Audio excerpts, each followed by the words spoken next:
Hello and welcome to Tales from Nerd. I am your host, a random nerd, or Kevin. This is the weekly podcast where I talk about the comics and news. But unfortunately, I cannot talk about the news this week because I was gonna do a special episode as I mentioned last week, but I had to go to work, so they switched my schedule, so I really couldn't film it. Then I had family thing coming on. Then I hung out with friends, and then Monday I got sick. And today's Wednesday, so I'm recording this on Wednesday. It's very late. I am very under the weather. I thought, okay, today it'll be okay. I went out, I ate breakfast. But later today, I'm still sick, and my eyes are just blistering. They just hurt so much. But I wanted to film this podcast. I will have this edited by tomorrow as well. So this will be done. I just want to inform everyone. It's gonna be a shorter podcast again. I don't know when I'm gonna do a big episode for the news, or if I will do. It's just been a crazy time since I came back from my vacation. But this is about the comics that are coming out August 21st. Now, when this is uploaded, it will be Thursday. You can still get all these books because trust me, these aren't really like monumental moments in books right now. So you should be, if you want to get this issue, I think you should be able to get it. But we're going to go with the first book, which is Absolute Carnage versus Deadpool, #1, written by Matthew Rosenberg and art by Marcelo Ferreira. And this is a description of the book. At long last, Deadpool is ready to get his head straight and check himself into Ravencroft Institute. Unfortunately, there's another new arrival, Carnage. But I don't think he's here for a group therapy session. Madness and mayhem abound in the can't-miss showdown of the year. Now, this is a kind of tie-in story to the... oh, my bad. This is kind of a tie-in story to the Absolute Carnage event that's going on right now. Issue 1 just came out, I believe, August 7th. So, yeah, you don't need to pick this up. Unfortunately, it's just tie-in. I'm mentioning the books that I'm picking up. So, I just talk about the books I pick up. But if this interests you, there will also be, I think, hopefully a cover. Also, sorry for the bad editing last week on the podcast as well. I was in a rush because I had to go to work, so I was editing the podcast, and then I'm like, oh, I'm not going to get it up in time, so I might as well just upload it. But hopefully today everything should be edited, so it should be up and running by tomorrow. But if anything, I apologize for all ahead of time. But you don't need to pick it up. It's just a simple tie-in. You don't need it. But if you're really into Carnage right now, which I'm hearing is so good, unfortunately, as you can see behind me, I am still behind on books. So I'm like 2 months behind. Yeah, it's that bad for me. But we're going to move on to the next book, which is Aquaman 51, written by Kelly Sue DeConnick and art by Robinson Rocha and Daniel Henriquez. And this is a description of the book. Lex Luthor's surprising offer to Black Manta is revealed. Oh, sorry, my bad, my eyes itchy. Okay, Lex Luthor's surprising offer to Black Manta is revealed. But it is too good to be true. Plus, a gruesome murder in Amnesty Bay shocks the town to its core, and the prime suspects are none other than the old gods. Can Aquaman and his new partner, Aqualad, solve this murder mystery? I wonder which Aqualad it is. Wait, did it say new partner Aqualad? I wonder which Aqualad it is. So how Aquaman's working right now, if I believe issue 50 was a big monumental issue, so if you really want to catch up on Aquaman right now, you get issue 50 and then read issue 51, in my opinion. When I catch up, I'll let you know. I'm seriously behind, way over behind. But other than that, Aquaman's pretty okay. It's not solid. It's not fantastic. It's okay if you just want to jump on. If the whole point of this podcast is for me to mention information that I give you for the comic, tell you if it's a good pickup or not, jumping on point, and then if you like the story, you could go on and find like the back issues of it.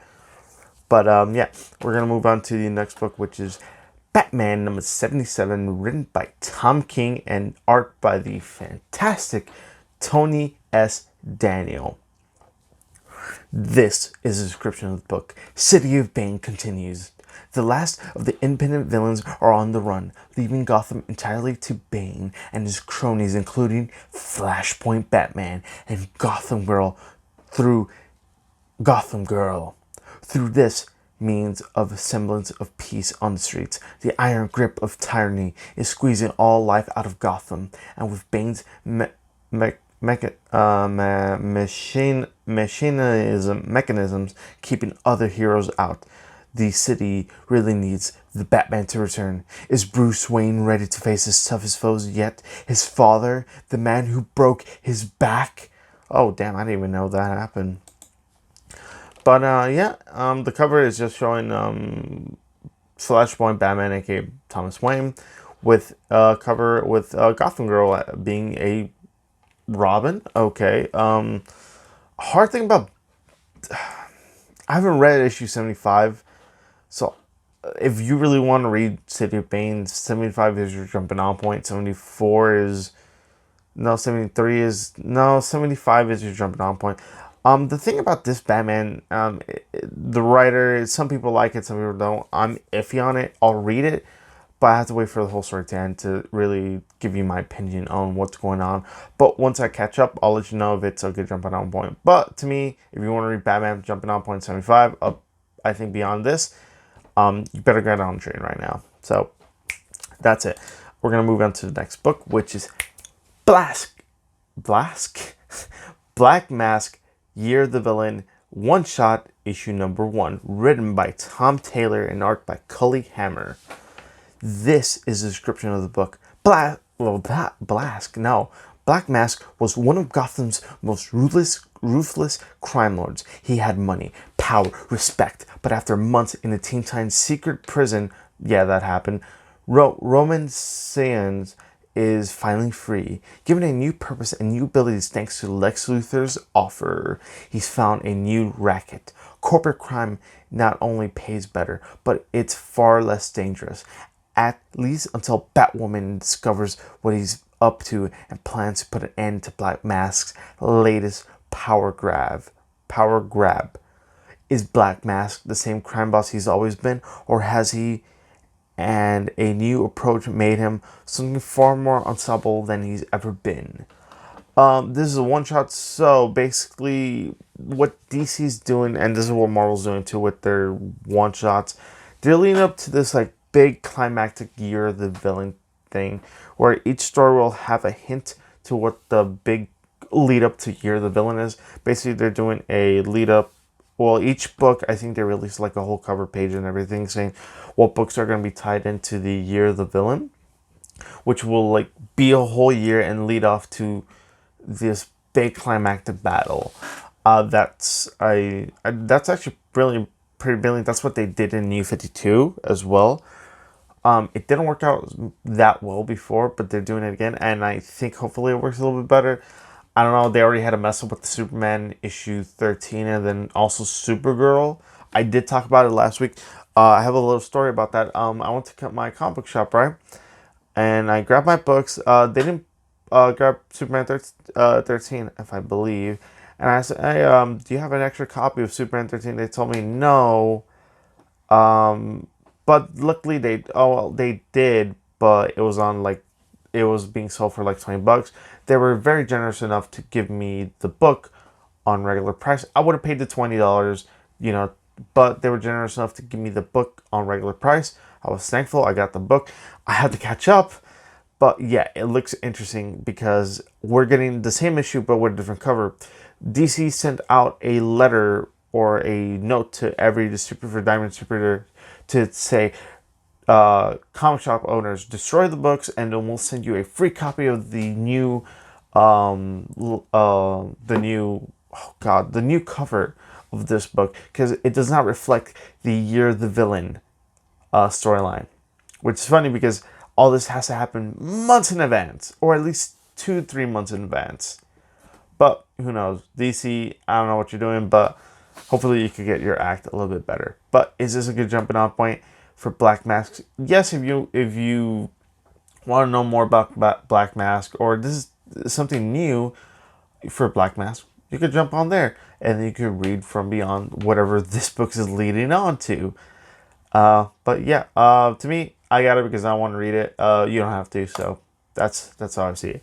We're gonna move on to the next book, which is Daredevil #6, written by the great Chip Zdarsky, art by George Fornes, and this is the description of the book.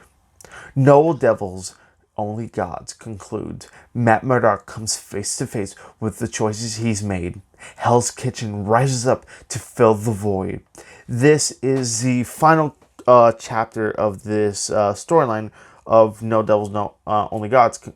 Basically, Daredevil gave up being Daredevil, and someone else has taken up the mantle, or who else has taken up the mantle of Daredevil, or are people rising up to that mantle? And it's pretty good. The art, I think they changed the art for this. Yeah, Lilith Kumar Sharma. Yeah, they changed the art. So probably next issue we're gonna get Matt Murdock back as Daredevil. Yeah, looks like it. I'm not sure, but you know what? Anything Chip Zdarsky has written, it's been pretty good, and it's not gonna jump it off one because it's an end of a storyline. So, yeah, that's it for Daredevil. We're going to move on to the next book, which is Deadpool Annual #1, written by... Oh, it doesn't even say right here. Written by... It doesn't even say... Okay, I have to... Dana Schwartz, and art by Rayleigh Brown and Nelson DeCastro, Matt Hermes, and Guru FX. Because in the description of this website, I usually use a different website, but the other website's not loading properly, so I'll use this one. This is the description of the book.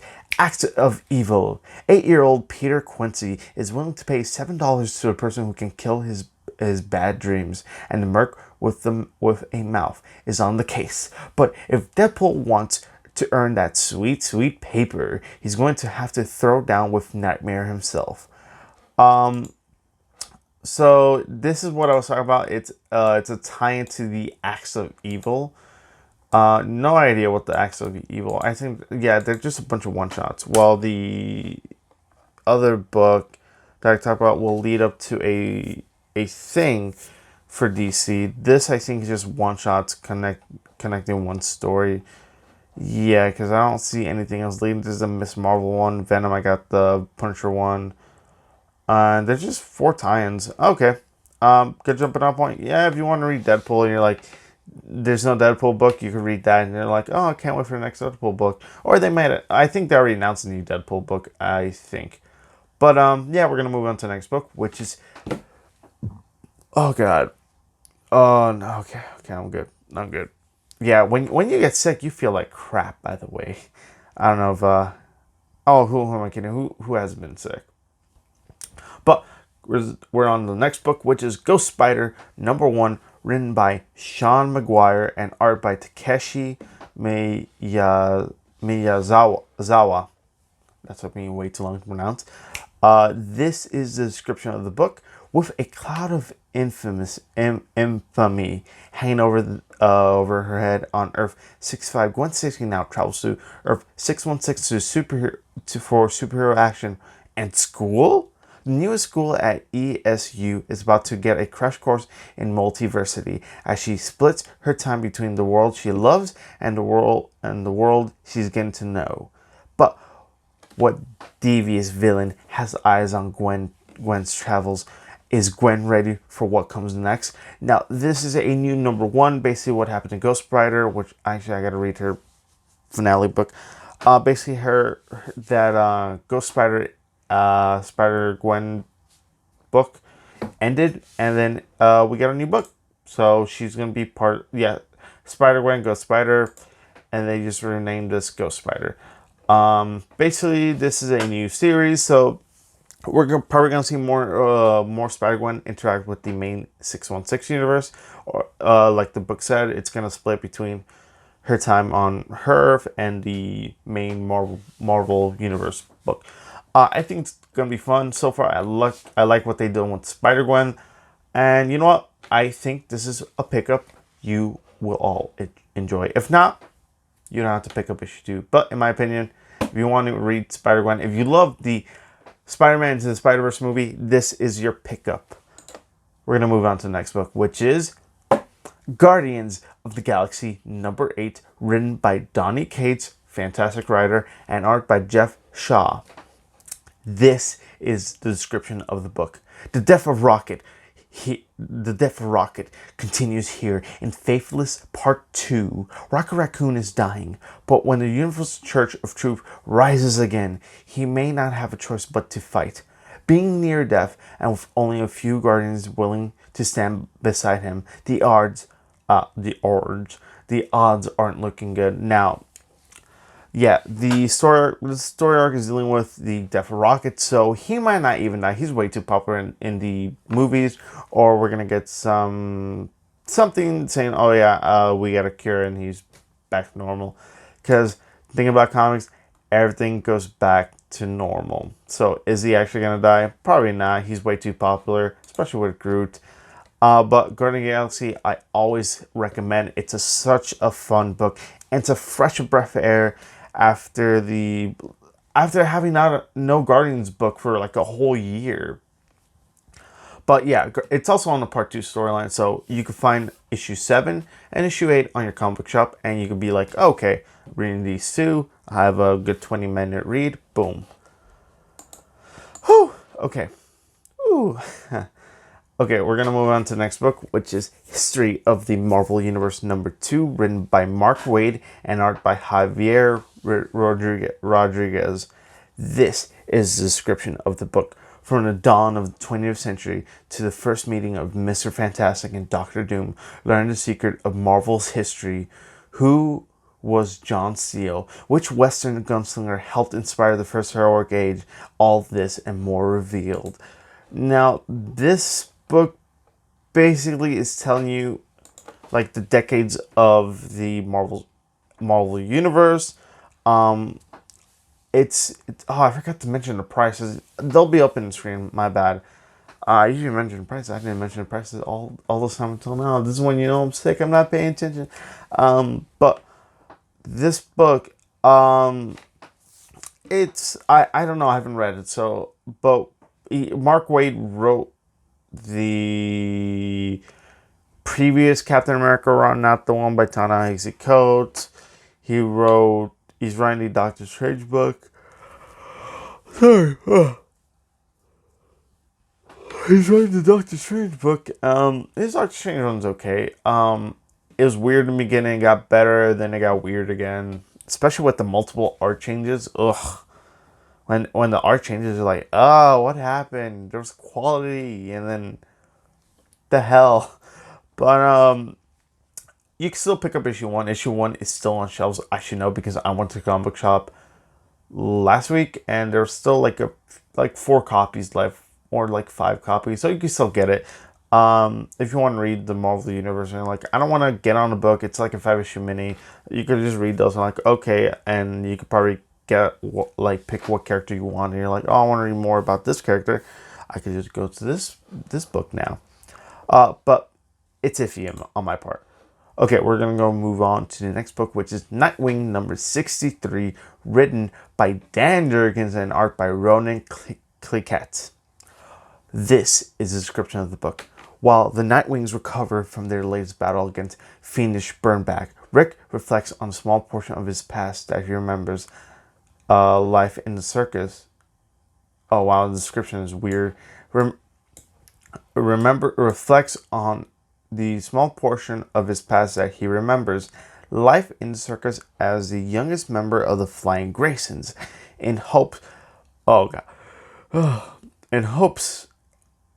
of finding any clues to what kind of man his parents hope he become. Perhaps a certain talent has the answers he seeks. Basically, Talons are a New 52 creation that were created during Scott Snyder's run on the Court of Owls book. Batman, I think the first or second arc of Scott Snyder's run on Batman, which was Court of Owls. They're assassins that are preserved in ice. Basically, the Winter Soldier effect. Well, the Winter Soldier. If you've seen the movie The Winter Soldier, where they take him out and then freeze him again. But so far, and this is a new storyline. So if you want to jump on Nightwing right now, this is it. But if you really want to know why they call him Rick, oh boy, you need to go back to, I think, issue 55 or 50. I believe, and that's quite a bit, but I would say pick up the trade before you pick up that, if you want to know why they call him Rick. But other than that, it's a pretty decent run going on so far, and it's also going on 63 issues, which I'm surprised. We're going to move on to the next book, because I really want to make this short, unfortunately, because I want to go to bed and take medicine so I could get better. Marvel's Spider-Man City at War #6, written by Dennis Hopeless Hallam and art by Michelle Bandini. This is a description of the book. Spider-Man vs. Doc Ock, the final showdown. Spider-Man faces an emotional and physically devastating boss battle as a student faces his former teacher, Dr. Octopus. Even equipped with his new anti-Ock suit, will the wall crawler have what it takes to stop his former mentor's mad scheme? And with the lives of Norman Osborn, Mary Jane, and Peter's Aunt May on the line, will he be able to save them all? Plus, another behind-the-scenes look at the blockbuster video game. You really don't have to pick this book out because it's Andy. You can pick up a trade, or you could play the damn video game. I got this because I'm thinking, oh, they're probably going to tell stories between, like, what happened in like, the game. No, it's just retelling of the game, and I still continue getting them. Let me say this. This miniseries did not need to happen. The game is not that long. I mean, it took me super long to finish it because I was doing other stuff.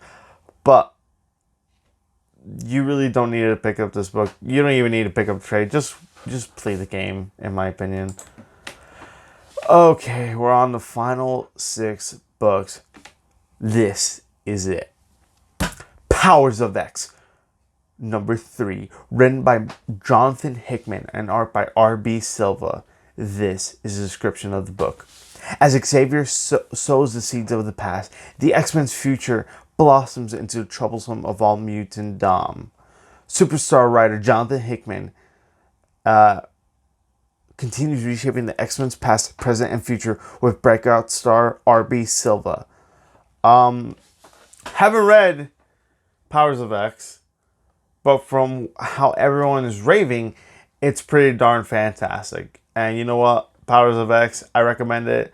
It's getting a bunch of reprints. It's that good. I recommend it because also Jonathan Hickman is a phenomenal writer. So that's all I really have to sell you. And yeah, Powers of X, #3.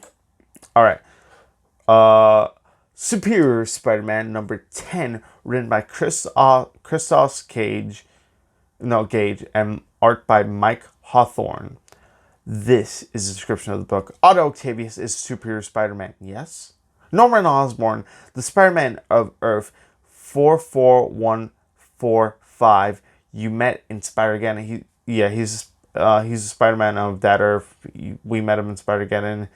He's, when you see the cover, it's, what? Begs to differ, and has some very creative ways to prove his superiority. The last predictable comic on the stand finds even more ways to surprise you and Otto. So far, Superior Spider-Man has been pretty good. I love it. I really don't know. Is this the... Actually, my bad. Let me look this up. Superior Spider-Man, if you don't know, is just when Peter Parker kind of died, Doc Ock took over. Well, no, not really. Doc Ock switched minds with Peter back in issue 600 or 700. And basically, they switched bodies. And Doc Ock became Superior Spider-Man using Peter's younger body. He created a company, Parker Industries. And he became a robot again. His history is kind of complicated. I had to draw a diagram, but basically Doc Ock, supervillain, got into Peter Parker's body. At the end of it, Peter Parker died. He said to, live up to Peter Parker's legacy. He was going to become a better Spider-Man. And he kind of did. It wasn't really enjoyable, but the series ended on like issue 34, 35. And so far, from what I heard, it was really good.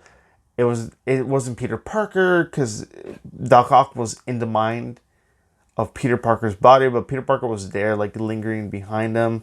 So eventually, like all comics, eventually everything goes back the same. But I love Superior Spider-Man, and it's good. Pick it up. Now, this is the odd one. Superman, Year 1, Issue 2, written by Frank Miller and art by Danny Miki and John Romita Jr. This is a description of the book. Clark Kent's journey of self-discovery continues in the second installment of Frank Miller and John Romita Jr.'s remarkable reimagining of Superman's origin story. This chapter takes young Clark to the Pacific coast and beyond as he discovers a place as sensual as he is, Atlantis. There he meets new people, he finds love, clashes with gargantuan beasts, and discovers the man he's meant to be. Basically, he goes to the Navy SEALs, if I remember when they were promoting this book. Basically, it's a retelling of Superman's origin, but it's not in the main universe. It's set in the Dark Knight series where, Batman's older. He quit being Batman for 10 years and he became Batman again. That's the book where he fought. I think that's the first book he fought Superman in as well. Basically, it's odd. I'll give you that. The book is pretty good. It's probably John Romita's Jr.'s best work in a while from what I hear. That's all I could say. Frank Miller, again, the last thing he wrote wasn't that good, and this is surprising. So, yeah. Superman Year 1. I'm picking it up because it interests me, and it has that Frank Miller style, also universe, and it fits so well. The only problem with the book, in my opinion, Frank Miller doesn't know who is narrating the damn book. Because sometimes I believe it's, a lot of people agree, I don't know if it's Jor-El, Kal-El, aka Clark, or your voice. I couldn't tell. Nobody could tell. But it was still an interesting book. We got 3 more books and then I'm done with the podcast for this week. Teen Titans number 33, written by Adam Glass and art by Bernard Chang. In the wake of the Terminus Agenda and Crush's first encounter with Lobo, the Teen Titans begin again at Mercy Hall with a new mission, a new lease on life, but just when they catch their first break in ages in their hunt for the other, Robin confirms that the person who let the prisoners escape was one of his teammates. As Robin's hunt for the mole begins, Lobo accepts a gift from Lex Luthor and an unholy alliance is born. So the main man basically fight. Well, the main man is in cahoots with Lex Luthor. Well, Apex Lex, that's what they call him in the comics right now. Teen Titans is weird. I don't know where to begin with this. Not gonna jump in on point. I think it's still I think it's finishing storyline with Lobo and his daughter Crush. Not gonna jump in on point. That's all I gotta say.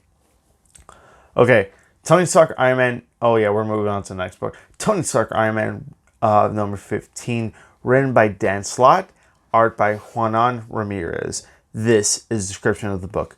Reality is in the eyes of the beholder, as Tony Stark questions his humanity, while Jocasta is making the choice to leave her robotic body behind and upgrade to biological parts.